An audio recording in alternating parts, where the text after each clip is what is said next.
The magic you're looking for is in the things that you're avoiding. So whenever you face the fear, the magic is right after it. When no one believes in yourself, the only person that have to constantly support you is you. For me, the definition of the word success is living a fulfilled life, is more being grateful and waking up grateful.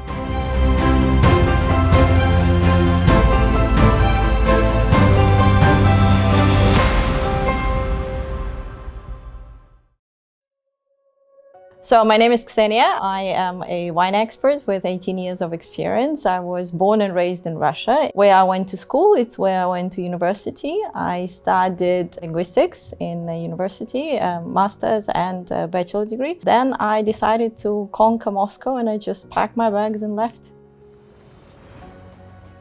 I am extremely grateful to have one of the most fabulous childhoods. I had loving family, I had lots of friends, I was getting in all kinds of trouble, which we all have to do at some point in our childhood. I think my first job was a barman, a waitress. I was working in a zoo. I was creating popcorn and I was explaining to people that now they're gonna meet a lion and they shouldn't smile to a lion because the lion would think that you are, teasing, so you are kind of aggressive. So I was, throughout my university years, I was teaching kids English. So I was their tutor for 5 years, which was amazing because I've learned how to deal with all kinds of personalities, because to have a kid sit down for 40 minutes focused on something is not an easy task. Well, the sommelier career did not happen until I moved to Moscow. So I think that the childhood memories that I have, one particular that kind of, channeled my character in a particular way, was when my sister was 13 or 12. I'm gonna go and study to, drive a car. And for me, it was something an adult would be doing, not a kid at all. I was thinking, okay, so I was excited about her. And she said, well, if everyone else can drive, then so can I. So this "so can I" was like almost engraved in my head, because whatever I was thinking of doing, I would say, okay, no one knew how to do that when they were a baby, but they do it now. They drive a car, they do anything in the world, so can I. So in a way that kind of triggered that desire to test out whether I can do something or not. And it turns out that, I can do anything I put my mind to. So can I. If they can, so can I.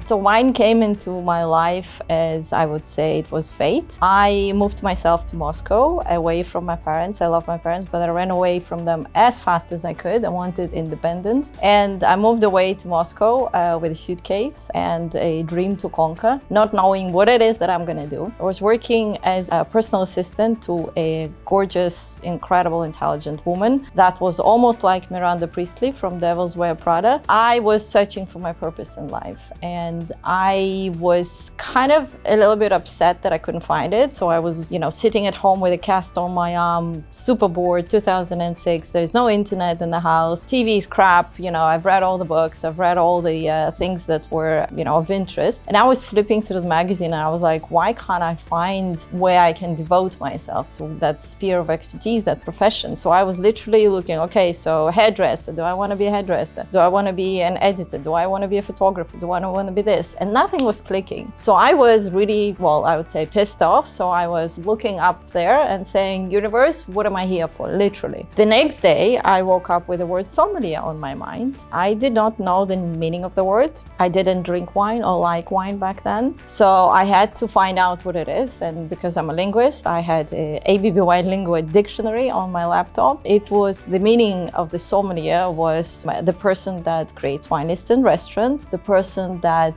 helps people find the perfect wine for the gastronomy, food pairing that they are having, and that person that knows everything. And I think that was the most striking point of all, because I think that the world is too rapidly changing. It's too big. It's gigantic. There's so many things. How can one person know everything about one particular little thing? And wine is not that little, to be honest. And I was thinking, okay, so you travel, which I love. You eat and drink, which I love.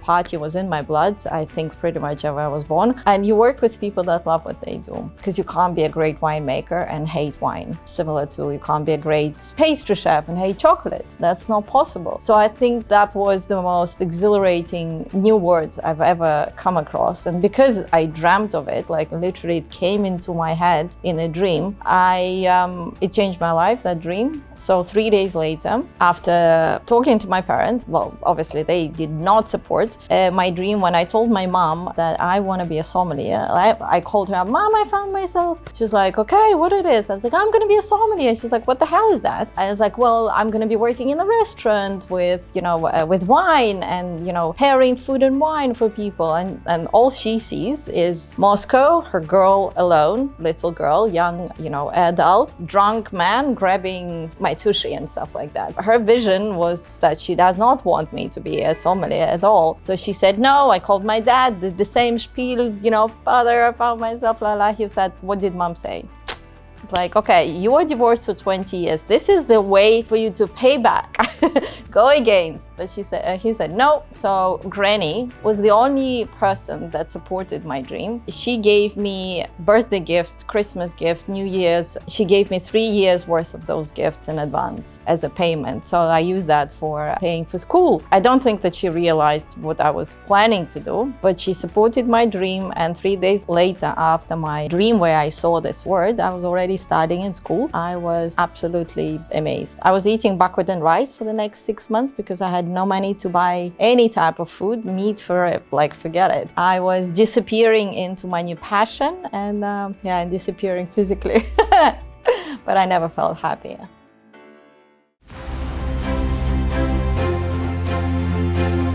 Well, the first challenge was the fact that I'm a 22-year-old, blonde, blue-eyed female sommelier, wherein obviously in the Russian world, in order to be taken seriously, you had to be 40 with a big tummy and a pince-nez and French, if that is the, wine profession. So in a 5-star hotel where I started, that was the biggest challenge, to be taken seriously. But at the same time, I very quickly realized that I just need to have as much experience, and I was reading and studying and, I couldn't stop studying because I thought that if I know enough or more than they do, they will take me seriously then. Yeah, I think that boldness is one of attributes that I created in my character based on that biased gender circumstances that I was put in. I think that any challenge that we have, female, male, doesn't matter, which profession, doesn't matter, as long as we focus on developing ourselves as professionals, and that is the focus, and we think that our glass is always half full rather than half empty, we can tackle anything that comes our way. It's when you focus on what's missing or how people are treating you, and that takes all your energy. Obviously, you don't have enough time to become the best in what you do. I think it's a waste of time. I think that together with our, character and together with our personalities, our palates as sommeliers would evolve throughout the years. And it's been 18 years. So I think that the first 10 I dedicated to learning everything there was about the classics, about the classical regions, about the classical grape varieties, classical appellations, and everything there is. And then the next years, I kind of built my knowledge about every emerging new country, region, grape variety. And I think that if you ask me the same question in 10 years, I would have a little bit more to add, because we always evolve and we always grow, and so does our knowledge and so does our palate. I think now I'm into indigenous grape varieties, into grape varieties that have been restored, that have been previously planted for centuries, forgotten, and now being restored again. So going back to that authenticity. I'm fascinated by China, Armenia, high altitude wines, volcanic soils. Yes, I think that is what I'm tasting more and more these days. But of course, we never stop learning. We always taste. Yeah, there's a ton of tasting and learning to do. And it's been 18 years. And I don't think I will ever stop studying, because my world is constantly changing and evolving, and so should I. So we create bespoke wine collections, wine gifts for private individuals. We work with corporates on their wine gifting side. In general, we can say that once the client enters our world, we act as wine concierges for them. So any question related to wine is super welcome. Sometimes we arrive to their house with a case of wine and teach them how to find their own taste, tasting blind. And sometimes we teach them how to open a bottle of champagne with a sword or an iPhone or glass. There's pretty much any type of wine-related question that I always welcome, because I think that no one has to be a wine expert, just me, that's it. But if they start developing their own interest in it, they're gonna be way more happier than just receive the wines that I pick for them, because they have their own personal desires or personal preferences, and that's their journey. So I wanna take them on that journey, guide them into the unknown, and then allow them to discover things for themselves. First of all, at the very beginning, I was teased by everyone who knew how the process of teasing works. I was teased by my friends. But then the more I was appearing in magazines and the more, I was getting awards and this and that, I think that pretty much shut down all the teasing. Right now, entrepreneurship is the newer field for me. I've been in entrepreneurship way less than I've been in the wine. For sure, my parents would want me to have an easy life, which does not in any way align with being an entrepreneur. I think that the most important thing that anyone should have in any sphere of expertise is they have to believe in themselves. That's the only vector, that's the only guidance that one should have. When no one believes in yourself, or when no one believes in you anymore, the only person that have to constantly support you is you. Pretty much every challenge that we've ever been, myself, my company, ever been facing, we would not be able to overcome it without self-belief.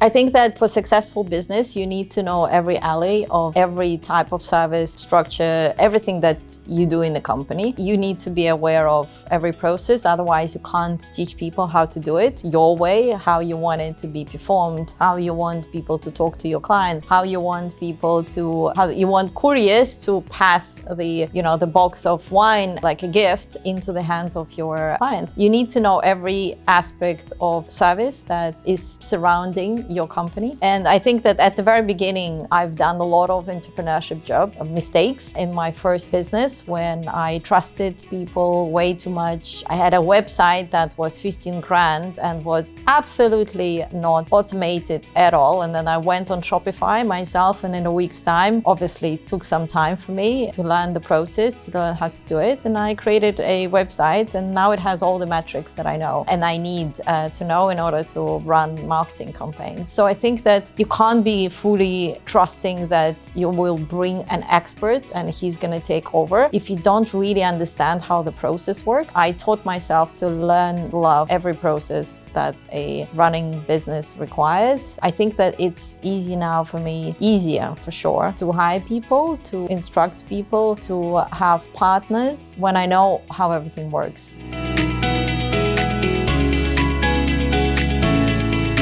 For me, the definition of the word success is living a fulfilled life, is more being grateful and waking up grateful for everything you have already, for everything you've achieved, for all the hoops you had to jump and successfully landed on your feet. I think that success is also when you come to a point where you want to give back, whether it is give back to a community or mentor people, or find that time in your life or in your schedule where you will be doing something with no business strategy whatsoever. Money, of course, is one of the metrics of success in our world, but at the same time, I think that I've seen too many people with a lot of money and being absolutely unhappy. Our mission is to drive people from consumption into appreciation. I want every person to have orgasmic experience with wine, whether it is a sip, a glass of wine, a bottle. Moving people from consumption to appreciation is our number one goal for Bespoke Wine Collection, and just having people stop running and actually sit down with their partner and enjoy an incredible bottle of wine and maybe dream more, and then maybe make more plans and spend more time together. Because at the end of the day, when we're on the deathbed, we will only be thinking about the funniest experiences we had, the best sunsets, the best dinners, the best kisses, the best emotional memories. With Bespoke Wine Collection, I believe that every collection that we make is always about the past because it's connected to the receiver. It's always about the future because there's something you anticipate, but it's always about the present because you are enjoying it right now.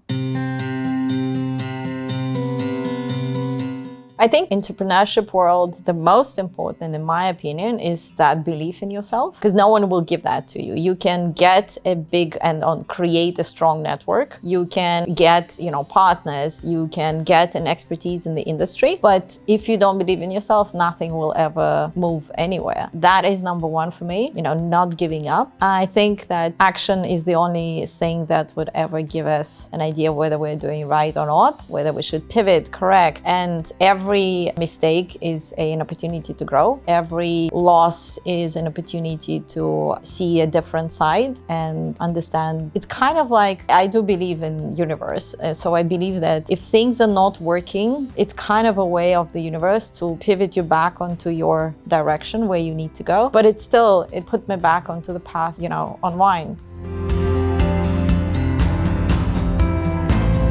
For me, regret is the energy that I am losing because I can't change it. So for me, I would twist regret or change the word regret into experience. So everything that did not work is an experience because now I know how to make it work. And so I'm very decisive. I will weigh pros and cons for some time, but then once I made a decision, I never look back. Because for me, it would be sucking my energy back into the past where I can't do anything. We've all done mistakes, good or bad, necessary or unnecessary. But I think that it's very important on focusing what are we doing now rather than thinking about what could I have done then. It's more important what you do now with that.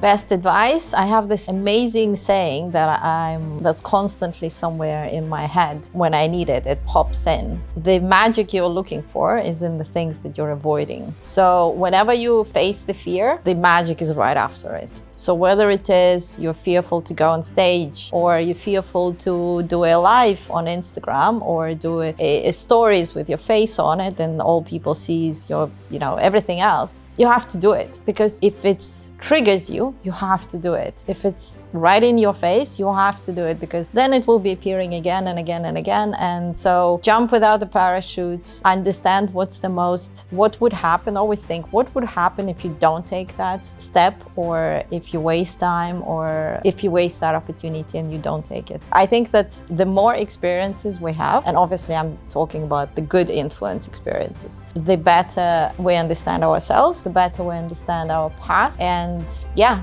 the magic is in the things that you are avoiding, for sure.